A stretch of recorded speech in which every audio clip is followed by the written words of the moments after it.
Bharatiya Janata party రాష్ట్ర అధ్యక్షులు మాధవ్ గారు, డబుల్ ఒలింపిక్ మెడలియన్, తెలుగు జాతికే గర్వకారణం శ్రీమతి పివి సింధు గారు, గౌరవ మంత్రివర్గ సభ్యులు కొల్లు రవీంద్ర గారు, స్థానిక శాసనసభ్యులు బోడే ప్రసాద్ గారు, గౌరవ శాసనసభ్యులు కొలుకుపూడి శ్రీనివాస్ గారు, గౌరవనీయులు మధుకర్ గారు, సిఇఓ ఖాదీ బోర్డ్ కట్టా సింహాచలం గారు, జిల్లా కలెక్టర్ లక్ష్మీసా గారు, ఈరోజు ఖాదీ సంత గాంధీ ఆశయాలకు ప్రతీక.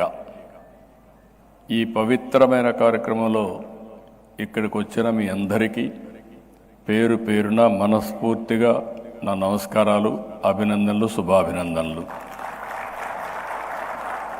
ఒక పక్క గాంధీ జయంతి, గాంధీ పుట్టినరోజు, ఇంకొక పక్క చూస్తే లాల్ బహదూర్ శాస్త్రి, దేశమే గర్వించదగ్గ బిడ్డ. ఈ ఇద్దరే కాకుండా ఇంకొక పక్క చూస్తే ఈరోజు మనందరం పెద్ద ఎత్తున జరుపుకునే దసరా సందర్భంగా మనకు ఒక ఆనవాయితీ ఉంది. మనం ఏ పని సంకల్పించినా ఆ పని ప్రత్యేకమైన పూజలు చేసి ముందుకు పోతే అది జయప్రదం అవుతుంది. అలాంటి సమావేశంలో ఇక్కడ మనం కలిసాం. మాధవ్ గారిని మనస్ఫూర్తిగా అభినందిస్తున్నా. 11 సంవత్సరాల కంటే ముందు ప్రారంభించి ఇప్పుడు దేశంలో ఒక మంచి ఆశయం కోసం పార్టీ ఏ విధంగా ముందుకు పోతున్నారో ఇదొక ఉదాహరణ మాత్రం. ఇంకొక పక్కన మనం చూస్తే మహాత్మా గాంధీ అంటే మనకు వచ్చేది ఎప్పుడు గుర్తుంటుంది ఖద్దర్. ఖాదీ అంటే ఇమ్మీడియట్గా గుర్తొస్తుంది. దానికి కారణం స్వదేశ ఉద్యమం. ఈ రాట్నమే దేశానికి ఆయుధమైంది, తిరుగుబాటు సాధనమైంది. కడాన మనకు స్వాతంత్రాన్ని తెచ్చిపెట్టే మహత్తర కార్యక్రమానికి ప్రధానమైన కారణం ఈ ఖాదీ రాట్నం అని చెప్పి కూడా నేను మీకు తెలియజేస్తున్న ఒక స్ఫూర్తినిచ్చి ముందుకు పోయాం. ఆ మహనీయుడు మనకు నేర్పించింది సత్యం, అహింస, స్వదేశీ, గ్రామ స్వరాజ్యం. లాల్ బహదూర్ శాస్త్రి చాలా తక్కువ సమయం ఉన్నాడు, కానీ జై కిసాన్, జై జవాన్ ఒక నినాదం. దేశాన్ని రక్షించుకోవాలి, తిండి పెట్టే రైతులను గుర్తుపెట్టుకోవాలని చెప్పిన ఏకైక వ్యక్తి లాల్ బహదూర్ శాస్త్రి గారు. అలాంటి మహనీయులకి నివాళులర్పిస్తూ ఈరోజు మనం సమావేశమైంది ఒక స్ఫూర్తిని నింపడానికి. భవిష్యత్తులో ఏ విధంగా ఈ స్వదేశీ ఉద్యమం నాకు ఏమాత్రం లేదు, సంతానంగానే మనకు అందరికీ జ్ఞాపకుంటుంది పాత రోజులు. ఊర్లో తయారయ్యే వస్తువులు, అవసరమైన వస్తువులన్నీ సంతకు తీసుకొస్తాం. వారానికి ఒకరోజు ఆ సంతకు పోయి అన్ని వస్తువులు కొనుక్కుంటాం. అది ఆ రోజు మార్కెట్ వ్యవస్థ. ఈరోజు నాకు కాజీ సంత గ్లోబల్ సంతగా ఇండియన్ ప్రోడక్ట్స్కి తయారవుతున్న దాంట్లో అనుమానమే లేదు. ఇప్పటికే ఆ దిశగా మనం ముందుకు పోతున్నాం. అయితే చరిత్ర కూడా ఒక్కొక్కసారి గుర్తుపెట్టుకోవాలి. భవిష్యత్తుకు నాంది పలకాలంటే బ్రాడ్గా చరిత్రను కూడా గుర్తుపెట్టుకుంటే భవిష్యత్తుకు మనం అంకితమయ్యే పరిస్థితికి వస్తుంది. ఆ రోజు మీరు చూస్తే విదేశ వస్త్రాలని, విదేశ వస్తువుల్ని బహిరంగంగా తగలబెట్టమని పిలువిచ్చారు. ఎంతోమంది త్యాగాలు చేశారు. ఆ పోరాటమే స్వాతంత్ర ఉద్యమానికి నాంది పలికింది, ప్రజల్లో తిరుగుబాటు రగిలించింది. దాన్ని లాజికల్గా తీసిపోయే పరిస్థితికి వచ్చాం. ఈరోజు మనం ఒక విషయం గుర్తుపెట్టుకోవాలి. ప్రపంచంలో ఏ దేశానికి లేనటువంటి సాంప్రదాయాలు కానీ, విలువలు కానీ, అదే మరిగా ఫ్యామిలీ విలువలుగా నుండి ఏకైక దేశం భారతదేశం. అది ఏ దేశానికి లేదు. అలాంటి విలువలు కలిగిన ఈ దేశాన్ని ఒక స్ఫూర్తిదాయకంగా మనం ముందుకు తీసుకుపోవాల్సిన అవసరం ఉంది. మనం ఎంత ఆర్థికంగా ఎదిగినా మన మూలాల్ని మనం మర్చిపోకుండా ఉంటే ఎప్పుడూ మనం స్ట్రాంగ్గా ఉంటామనే విషయం కూడా మనం గుర్తుపెట్టుకోవాలి. ఇటీవల కాలంలో మీరు చూశారు, నేను ఎప్పుడూ చాలా స్వాతంత్రం కంటే ముందు ఇప్పుడే మాధవ్ గారు చెప్పారు, భారతదేశం, చైనా 60% విదేశ మార్కెట్ మన దేశాలని జరిగేది. తర్వాత విదేశీయుల దాడి, బ్రిటిష్ వారి పాలన, మొత్తం విదేశ వస్తువులపైన మనం ఆధారపడే పరిస్థితికి వచ్చాం. స్వాతంత్రం వచ్చింది, స్వతంత్ర భారతదేశంలో ముందుకు పోయాం.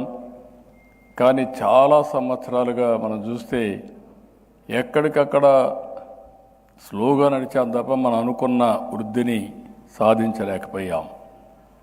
ఈ సందర్భంగా మీరు చూసినప్పుడు మొట్టమొదటిసారిగా మన తెలుగు బిడ్డ పివి నరసింహరావు గారు ఆర్థిక సంస్కరణలు తీసుకొచ్చి ఆర్థిక వ్యవస్థకి ఒక దిశ నిర్దేశించాడు. తర్వాత మీరు చూస్తే వాజ్పేయి గారు వచ్చిన తర్వాత దానికి జవశక్తిని ఇచ్చాడు. అంటే ఎక్కడికక్కడ ఈరోజు మనందరం కూడా చూస్తూ ఉంటే గోల్డెన్ క్వాడ్రిలాటరల్ రోడ్లు లేని మన దేశానికి ఒక పాలసీ తీసుకొచ్చి ఈరోజు అమెరికా కంటే మెరుగైన రోడ్లు భారతదేశంలో ఉన్నాయంటే దానికి కారణం ఆ రోజు వాజ్పేయి గారు. ఒకప్పుడు టెలికమ్యూనికేషన్ సెక్టర్ నేను చూశాను, ఫోన్లు అందుబాటులో ఉండేటివి కాదు. ఇంట్లో ఫోన్ ఉంటే ఆర్నమెంట్లుగా ఉండేది, ఎప్పుడు పనిచేసేది కాదు. మేము ఎమ్మెల్యేలుగా 70 అయితే అప్పుడు మాధవ్ గారు తండ్రి కూడా ఎమ్మెల్సీగా ఉన్నారు. అప్పట్లో మీరు చూస్తే మాకు ప్రివిలేజ్ ఇచ్చేవాళ్ళు 3 టెలిఫోన్లు, పనిచేయని ఫోన్లు 3 ఇచ్చేవాళ్ళు, 3 గ్యాస్ సిలిండర్లు. అదే మాదిరిగా ఒక జీపు, ఏదైతే మిలిటరీ వాళ్ళు కండెమ్ చేసిన ఒక జీప్ ఇచ్చేవాళ్ళు. అది ఇండికేషన్ మన రోడ్లకి, మన రోడ్లు బాగుండవు కాబట్టి ఎమ్మెల్యే గ్రామాలు తిరగాలి కాబట్టి ఒక జీప్ ఇస్తాం, దాన్ని రిపేర్ చేసుకొని తీసుకుపోమని చెప్పి ఒకే ఒక నిర్ణయం టెలికమ్యూనికేషన్ సెక్టర్లో. ఆ నిర్ణయం డీరెగ్యులేషన్ తీసుకొచ్చారు. ఈరోజు మీరు చూస్తే సెల్ ఫోన్ లేని వాళ్ళే లేరు. నేను ఎప్పుడూ చెప్పేవాడిని, ఇందులో వాజ్పేయి గారు ఉన్నప్పుడు నేను భాగస్వామయ్యాను. నేను ఎప్పుడూ టెక్నాలజీ అంటే అందరికంటే ముందుంటాను. నేనంటే చాలామంది నన్ను ఎగతాళి చేశారు, సెల్ ఫోన్ తిండి పెట్టుతున్నా అని ఎగతాళి చేస్తే ఈరోజు మీరు చూస్తే సెల్ ఫోన్ లేకపోతే ఎవరూ ఉండలేని పరిస్థితి. భర్త భార్య లేకపోతే ఉంటాడు, భార్య భర్త లేకపోతే ఉంటుంది. కానీ సెల్ ఫోన్ లేకపోతే మనందరికి పిచ్చి పడుతుంది. ఈరోజు ఇంకొక పక్కన గర్వకారణం మీరు చూస్తే మొన్నటి వరకు విదేశ వస్తువులు వాడాం. ఆల్ టెక్నాలజీస్ అన్నీ foreign technologies, 4G, 5G, 3G అన్నీ కూడా మనం డబ్బులు కట్టి తీసుకునేవాళ్ళం. ప్రధానమంత్రి గారు ఒక చొరవ తీసుకొని BSNL, C.Dot, TCS, తేజ అని ఒక స్టార్టప్ కంపెనీని పెట్టి ఫస్ట్ టైం చాలా దేశాలు చేయలేకపోయినాయి. ఈరోజు మనం 4G టెక్నాలజీ ఇన్నోవేట్ చేసామంటే అది మనకుండే మేధో శక్తి. ఒకసారి 4G వచ్చిన తర్వాత 5Gకి వెళ్తాం, 6Gకి వెళ్తాం, అన్నిటికి వెళ్తాం.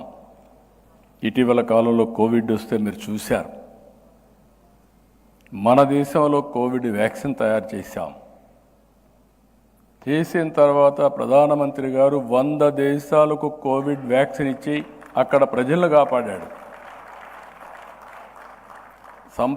చేయడం ఒక ఎత్తు, చేసిన దాన్ని ప్రపంచ అవసరాలు గుర్తుపెట్టుకొని స్వార్థంతో కాకుండా ప్రతి ఒక్కరిని ప్రాణాలు కాపాడడానికి ముందుకు పోయారంటే అది ఇండియా స్ఫూర్తి అని చెప్పి కూడా నేను మీకు తెలియజేస్తున్నా. ఈరోజు ప్రధానమంత్రి గారిని ఒకసారి చూస్తే మూలాల్ని మర్చిపోవడం లేదు, భవిష్యత్తుని మాత్రం వదిలిపెట్టడం లేదు. ఒకప్పుడు మనం యుద్ధం చేయాలంటే ఏది కూడా విదేశాల నుంచి రావాలి. ఈరోజు make in India, Atmanirbhar, you name anything, ప్రతి ఒక్కదానికి నాంది పలికారు. ఒకప్పుడు ఇండియా అనేది వేరే కంట్రీస్ని చూస్తే మనం ఏమీ చేయలేని నిస్సహాయ స్థితి నుంచి కాదు, మాకు ఒక స్వయం ప్రతిపత్తి ఉంది, మా నిర్ణయాలు మేము తీసుకోగలుగుతామని చెప్పిన ఏకైక ప్రధాని నరేంద్ర మోడీ గారు. 11వ ప్లేస్ నుంచి 4వ ప్లేస్కి వచ్చాం. ఆర్థిక వ్యవస్థ 3వ ప్లేస్కి వస్తాం. అదే సమయంలో 2038కి ప్రిడిక్షన్ 2వ ప్లేస్కి వస్తాం. 2048కి ప్రపంచంలోనే అగ్రస్థానానికి నెంబర్ 1గా తయారవుతాం. ఇదే నిజమైన నివాళి భారతమాతకు. ఆ విషయం మనందరం గుర్తుపెట్టుకోవాల్సిన అవసరం ఉంది. అందుకనే మీరు చూస్తే ఈరోజు స్పేస్ టెక్నాలజీ, ఒకప్పుడు సెటిలైట్లన్నీ ఒక ప్లేస్లో లాంచ్ చేస్తే మన దగ్గర మనం చూసుకొని ఆనందపడేది పోయి, ఇప్పుడు ప్రైవేట్ సెక్టర్లో స్పేస్ సిటీనే పెట్టి రేపటి నుంచి సెటిలైట్స్ అన్నీ మనం తయారు చేసే పరిస్థితికి వస్తున్నాం, విదేశాలకు ఇచ్చే పరిస్థితికి వస్తున్నాం. డ్రోన్ కానీ, ఎలక్ట్రానిక్స్ కానీ, ఒకటి కాదు, డిఫెన్స్ కానీ అన్నిట్లో మనం రాబోయే రోజుల్లో ఏ దేశానికంటే తక్కువ కాదని ముందుకు పోతున్నాం. అదేవిధంగా ఈరోజు అయితే ఇవన్నీ ఒక ఎత్తు అయితే, ఈరోజు ఈ ఖాదీ సంత విజయవాడ, తిరుపతి, విశాఖ, రాజమండ్రి అన్ని జిల్లా కేంద్రాల్లో పెట్టారు. ఇక్కడ మనం అందరం గుర్తుపెట్టుకోవాల్సింది, మన సంస్కృతిని మనం మర్చిపోకూడదు, మన వారసత్వాన్ని మనం మర్చిపోకూడదు. మన కళలు కానీ, ఆహార ఉత్పత్తులు కానీ, ఆట బొమ్మలు కానీ ఈరోజు నేను చూశాను, చాలా తీసుకొచ్చారు. రాష్ట్రంలో ప్రతి ప్రాంతం నాకు తెలుసు, తిరిగాను. కానీ ఈరోజు అన్ని ప్రాంతాల్లో తయారు చేసే అన్ని వస్తువులు తీసుకొచ్చి ఇక్కడ డెమాన్స్ట్రేషన్ పెట్టి ఒక స్ఫూర్తిని కలిగించినటువంటి మాధవ్ గారిని మరొక్కసారి మీ అందరి తరపున అభినందిస్తున్నా. చేనేత, కళంకారి చాలా పొందూరు మొదలుకొని ధర్మవరం వరకు అన్ని ప్రాంతాల నుంచి తీసుకొచ్చారు.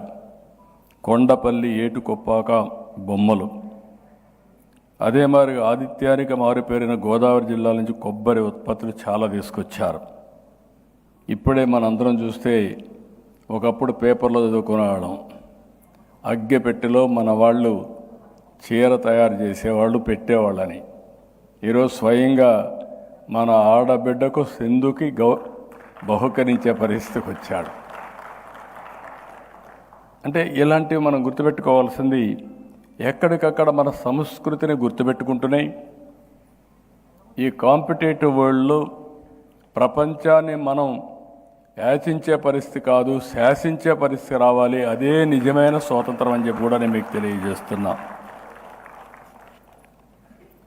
అందుకని ఈరోజు మనం చూసినప్పుడు be Indian, buy Indian products, 143 కోట్ల జనాభా, ఇది 165 కోట్లు పెరుగుతుంది. అప్పటికి చైనా 130 కోట్లు అవుతుంది. ఇంత పెద్ద మార్కెట్ ఉండే దేశం ప్రపంచంలో ఏదీ లేదు, ఒక్క భారతదేశమే. మొన్నటి వరకు జనాభా అనేది మనం పెద్ద లైబిలిటీ అనుకున్నాం, కాదు. ఈరోజు జనాభా అనేది అతిపెద్ద ఆస్తి, ఒక సంపద. ఈరోజు మన దేశంలో మీరు చూస్తే, మీరు ఏ దేశానికైనా వెళ్ళండి, అక్కడ హైయెస్ట్ పర్ క్యాపిటల్ ఇన్కమ్ ఎవరైతే సంపాదిస్తున్నారని చూస్తే భారతీయులు ఉన్నారు, అందులో అగ్రస్థానంలో మన తెలుగు వాళ్ళు ఉన్నారు. నేను గర్వపడుతున్నా. We are not inferior to anybody in this world. We are much much superior.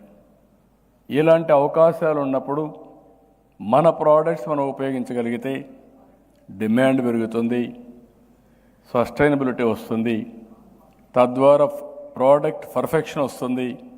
మన ప్రోడక్ట్స్ని విదేశాలకు ఎగుమతి చేసే అవకాశాలు మెండుగా వస్తాయని చెప్పి కూడా నేను మీకు తెలియజేస్తున్నా. నేను ఒకటే హామీ ఇస్తున్నాం.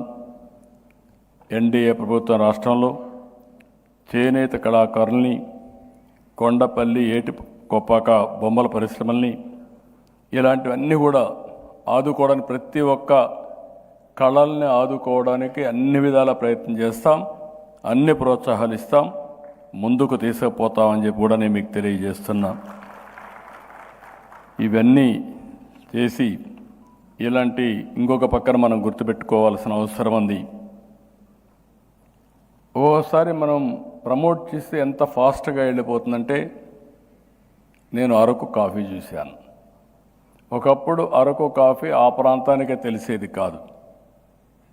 స్లోగా నేను నాంది ఫౌండేషన్ చెప్పి అరకు కాఫీని ప్రమోట్ చేయమన్నాం. ప్యారిస్లో షాప్ పెట్టారు. తర్వాత ప్రధానమంత్రి గారు వస్తే ఆయన తీసుకుపోయి ఆ స్టాల్లో కూర్చోబెట్టి కాఫీ ఇప్పించా. ప్రధానమంత్రి గారు మళ్ళీ మాట్లాడారు. నేను ఎక్కడికి పోయినా అరకు కాఫీ మాత్రం మర్చిపోవడం లేదు, అందరికీ ఇస్తున్నా. దీంతో ఒక గిరిజన ప్రాంతంలో పండించే అరకు కాఫీ ఈరోజు ప్రపంచంలో నెంబర్ 1 కాఫీగా తయారైందంటే దానికి కారణం ప్రోడక్ట్, చాలా మంచి ప్రోడక్ట్. ప్రమోషన్ కూడా అదే మరిగి చేయాల్సిన అవసరం ఉంది. అదేవిధంగా మనం చేశాం. అందుకే నేను మిమ్మల్ని కోరేది ఒకటే కోరుతున్నాం.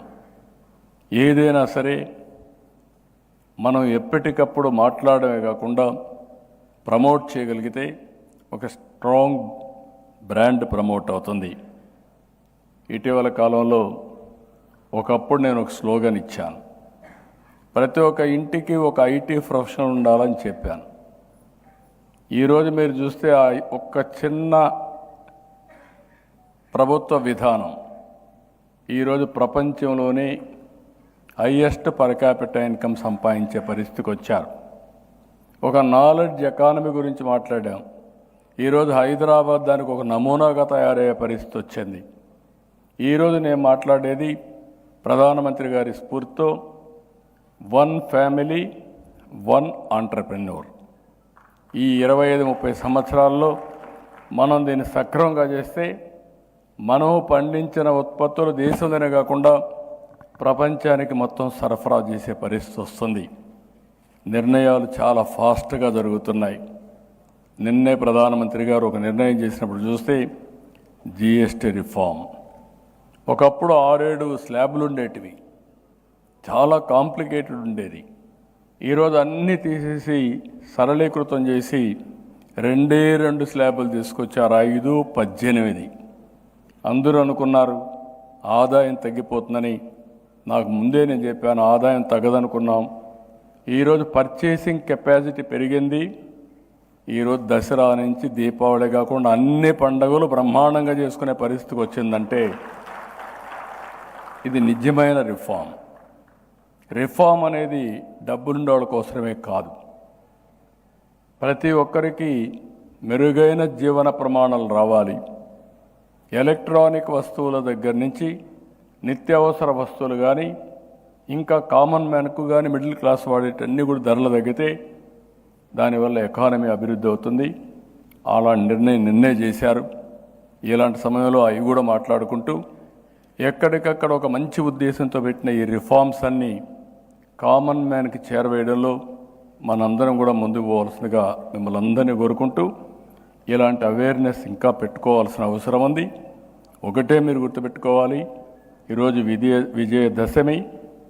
మనసులో సంకల్పం చేస్తే ఆ సంకల్పం ఆటోమేటిక్గా సాధించే అవకాశం వస్తుందని చెప్పి నేను మీకు తెలియజేసుకుంటూ, ఇంత మంచి రోజున ఇంత మంచి ప్రోగ్రాం పెట్టినట్టు మాధవ్ గారిని మరొక్కసారి మనస్ఫూర్తిగా అభినందిస్తూ ధన్యవాదాలు. జై హింద్, జై భారత్.